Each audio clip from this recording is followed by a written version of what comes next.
Assalamualaikum warahmatullahi wabarakatuh.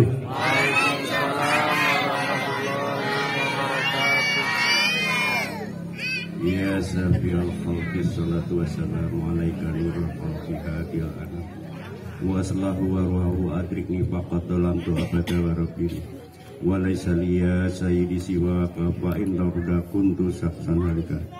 Ya Sayyidi Rasulullah, Ya Sayyidi Rasulullah, Ya Sayyidi Rasulullah, Ya ayyuhal qawsu salamullah alaika rabbini bidika wa amdur ilayya sayyidi binadrah muzilatil hadratul aliyah. Al-Fatihah. A'udzubillahi minasyaitonir rajim. Bismillahirrahmanirrahim. Alhamdulillahirabbil alamin arrahmanir rahim maliki yaumiddin. Iyyaka na'budu wa iyyaka nasta'in. Ihdinas siratal mustaqim. Siratal ladzina an'amta 'alaihim ghairil maghdubi 'alaihim waladdallin. Amin.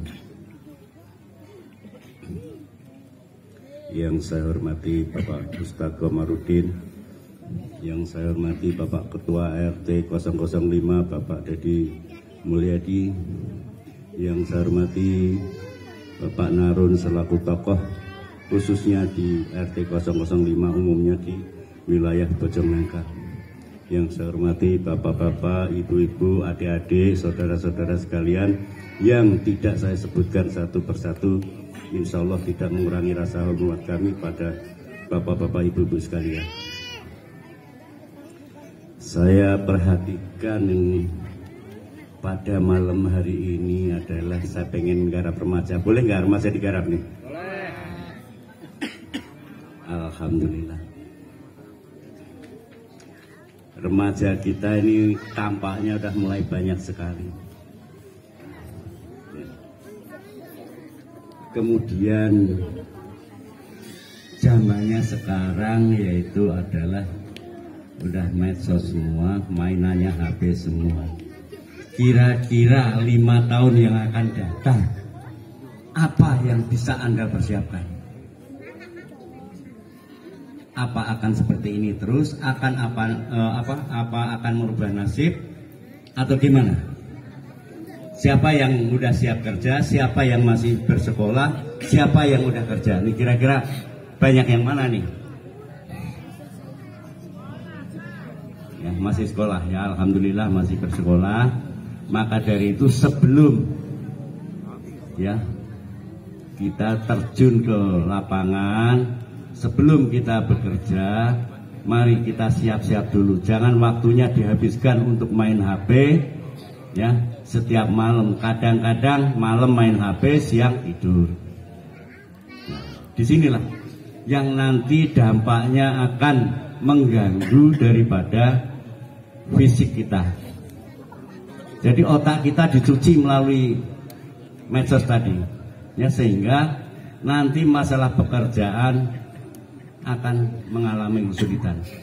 Sementara sekarang ini rata-rata yang kerja adalah wanita itu lebih mudah dibanding laki-laki. Nah, yang kaum laki-laki tolong siap-siap ya untuk angkatan yang akan datang.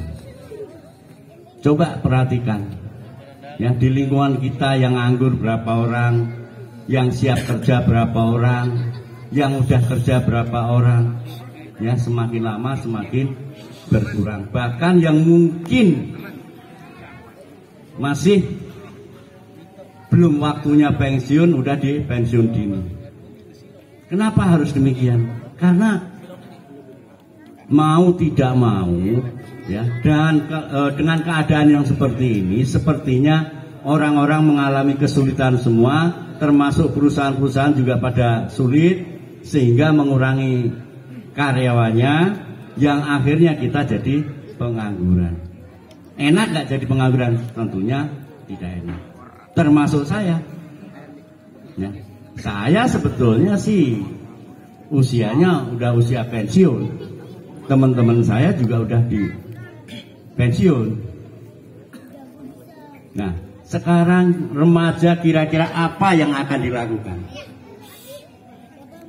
Apa kita tetap gandrung dengan HP? Apa akan merubah nasib? Dengan catatan melalui doa, ya barangkali ada amalan diamalkan sehingga nanti Allah akan membukakan pintu keberkahan, mau kerja dimanapun jadi lebih mudah. Yang selama ini orang-orang zaman sekarang kayaknya saya pengen kerja untuk puasa dulu tuh hampir langka, untuk tirakat dulu hampir langka. Ya. Maka dari itu makin lama ya kita semua mengalami kesulitan masalah lapangan pekerjaan. Oke, lapangan kerja sulit, ya kita harus merubah mindset kita harus dirubah pola pikir kita. Ya, intinya gimana? Untuk mendapatkan uang tidak harus bekerja. Walaupun tidak harus bekerja pada orang lain. Mungkin kita bisa jualan, ya kan? Mungkin kita bisa punya kreativitas, ya nukang kayu lah, apalah. Yang penting intinya mendapatkan penghasilan. Ya, laki-laki memang diwajibkan, ya khususnya laki-laki kerja itu adalah wajib hukumnya. Ya. Apalagi laki-laki yang akan menanggung daripada keluarganya. Ya, maka dari itu, ya barangkali ya di sini ada Pak Ustadz minta bimbingan, ya supaya diberikan kemudahan oleh Allah, ya dalam menghadapi lapangan pekerjaan yang sulit ini seperti apa. Ya memang cari duit yang paling gampang sekarang adalah ya bekerja dulu, ya. Kalau untuk usaha biasanya kalau udah punya pengalaman, ya, atau mungkin kepepet. Ya. Maka dari itu perlunya sekarang bimbingan masalah tirakat, mungkin zikir, itu kan jarang. Ya, kita pengen sesuatu, ya, pengen pekerjaan yang kerjaannya mungkin biar bisa mendapatkan job yang lumayan, ya kita nungguin nasib aja.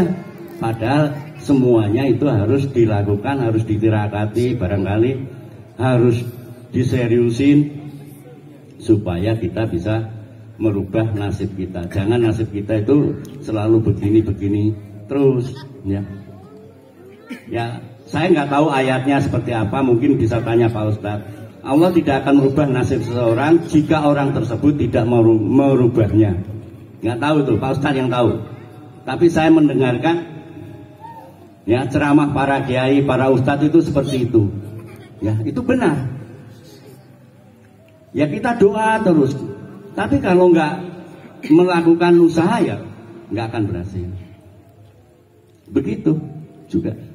Kerja terus dapat hasil banyak. Nah, kalau nggak pernah doa, jadinya apa? Sombong. Ya kan? Merasa dia bisa itu sendiri. Padahal apa-apa yang kita bisa itu adalah ya dari Allah.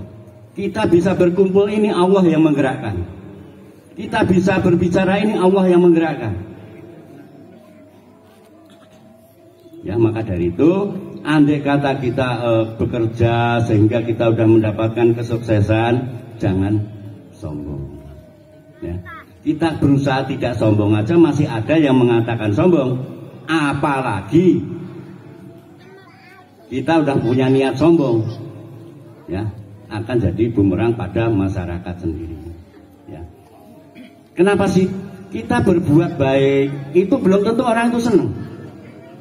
Ya, apalagi kita berbuat jahat, ya berarti kita selalu membuatkan beban kepada lingkungan kita, masyarakat kita, saudara kita, orang tua kita, yang harusnya tidak berpikir apa-apa, dia tentram, damai apa, karena tingkah laku kita yang kurang baik, akhirnya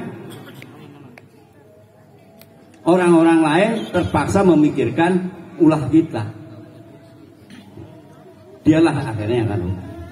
Ya, saya sarankan untuk khususnya kaum remaja sebelum memasuki dunia kerja, ya, mintalah doa sama orang tuamu. Kemudian lakukanlah berdoa untuk dirimu, ya, sehingga insya Allah Allah akan memberikan keberkahan terhadap hidupmu, ya. Ada nggak anak-anak yang di sini yang biasa atau bahkan mungkin suka melawan orang tua? Ada nggak? Nah, hal-hal seperti ini, ya, hal-hal seperti ini harusnya jangan, ya, khususnya sama ibu, ya, hormatilah kedua orang tua kamu. Kamu tidak pernah tahu bagaimana, ya, orang tua kamu itu merawat ketika kamu kecil, itu seperti apa, ya. Bahkan mungkin tai kamu itu bisa dimakan oleh ibu kamu atau bapak kamu, ya. Kalau dikumpulkan itu bisa sejempol kaki. Kenapa bisa begitu? Mungkin itu anak zaman dulu, ya. Ya kalau mungkin sekarang rada beda, soalnya udah zamannya pakai pampers. Tapi kalau orang-orang terdahulu yang belum ada pampers, ya, orang tuamu lagi makan, kamu berak, makan belum selesai udah ditinggal, nyebokin dulu, bersihin dulu. Ya, nyuci tangannya belum bersih udah makan. Apa nggak kemakan itu? Ya, kalau dikumpul-kumpulkan bisa jadi banyak. Durhakalah kamu kalau kamu berani melawan orang tuamu, ya. Jauh dari keberkahan ketika kita berani sama orang tua, khususnya pada ibu. Ya, maka dari itu saya mohon, ya, supaya dunia kerja angkatan-angkatan berikutnya itu biar gampang, ya, berdoalah dan minta doalah sama ibumu dulu, ya, sehingga kamu nanti dibukakan pintu keberkahan, ya. Barangkali dari saya segitu, nanti kalau banyak-banyak malah nggak kemakan, ya. Billahi taufiq wal hidayah. Wassalamualaikum warahmatullahi wabarakatuh.